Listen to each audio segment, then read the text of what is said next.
தமிழகத்தில் இன்றைய வானிலை நிலவரம் எப்படி என்பது பற்றிய தகவல்களை வரைகலை விளக்கத்துடன் வழங்க இணைக்கிறார் எமது செய்தியாளர் அஞ்சலி. நன்றி கார்த்திகா. நேயர்களுக்கு வணக்கம். அனைவருக்கும் புத்தாண்டு தின வாழ்த்துக்களோடு இன்றைய வானிலை நிலவரம் எவ்வாறாக இருக்கும் அப்படிங்கிறத நம்ம பார்த்தலாம். இவ்வளோ நாள் மழை அப்படிங்கிற ஒரு பயத்தோடவே நம்ம இருந்துட்டு இருந்த நிலையில இன்று ஒரு நற்செய்தியாக இந்த மழையினுடைய அந்த தன்மை என்பது மெல்ல மெல்ல குறையும் என்று எதிர்பார்க்கப்படுகிறது. மாறாக நமக்கு இந்த பனி, அதாவது உறைபனி அப்படிங்கிறத நம்ம வரக்கூடிய நாட்களில் எதிர்பார்க்கலாம். அதற்கான சாட்சியாக இன்று காலையே அதிக பனிமூட்டமாகத்தான் இருந்தது விடியற் காலை பொழுது. இதுவே தான் வரக்கூடிய நாட்களையும் தொடரும். இனிமேல் அதிகாலையிலும் மாலை நேரங்களிலையும் நமக்கு இந்த உறைபனி அப்படிங்கிறத நம்ம அதிகமாகவே எதிர்பார்க்கலாம். இதுதான் வரக்கூடிய நாட்களுக்கான ஒரு பொதுவான வானிலை. இன்றைய நிலவரம் எவ்வாறாக இருக்கும் அப்படிங்கிறத நம்ம பார்த்துருவோம். ஏற்கனவே நம்ம சொல்லியிருந்த மாதிரி இந்த இந்திய பெருங்கடல் மற்றும் நிலநடுக்கோட்டு பகுதியில் நிலவிட்டிருந்த இந்த காற்று சுழற்சி, அதாவது அது என்ன ஆகியிருக்கு அப்படின்னு கேட்டால் மெல்ல மெல்ல மாலத்தீவு வழியாக பயணித்து இப்போ தென்கிழக்கு அரபிக்கடல் பகுதியில் இது நிலை கொண்டிருக்கு. ஆனால் இது ஒரு அதிகப்படியான மழையை கொடுக்குமா இன்றைய நாளை பொறுத்தவரையில் அப்படின்னு கேட்டால் அதற்கான பதில் இல்லை அப்படிங்கிறதா. அப்படியானா வரக்கூடிய 3 மணி நேரத்திற்கு எங்கெங்கெல்லாம் மழை இருக்கும் அப்படிங்கிறத நம்ம சுருக்கமாக பார்த்துருவோம். அதாவது இப்போ நம்ம 10 மணி நிலவரத்தை படி பார்த்துக்கிட்டு இருக்கோம். 10 மணி நிலவரம் படி நமக்கு எந்த இடங்களுமே பெருசாக மழை எதிர்பார்க்கறதுக்கான வாய்ப்புகள் இருக்காது. தமிழகத்தில் இருக்காது. ஆனால் இலங்கையில் லேசான மழைக்கான வாய்ப்புகள் இருக்கும் வரக்கூடிய அடுத்த 3 மணி நேரம்.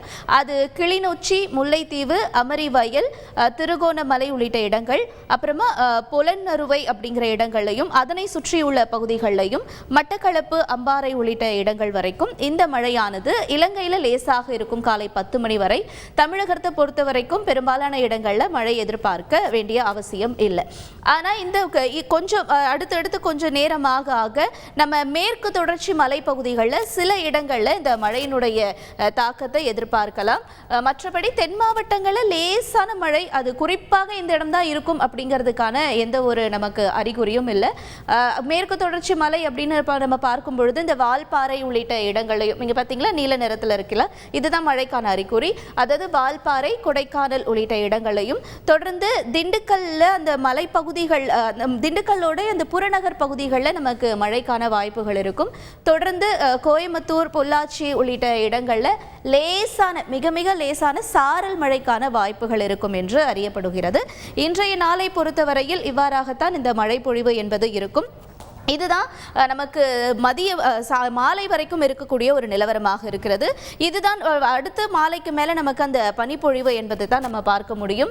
இன்றைய வானிலையை பொறுத்த வரைக்கும் பொதுவான நிலவரம் இதுவாகத்தான் இருக்கிறது நேயர்களே. அதனால் பயப்பட வேண்டிய அவசியம் நமக்கு இல்லை அப்படிங்கிறது ஒரு முக்கிய செய்தி.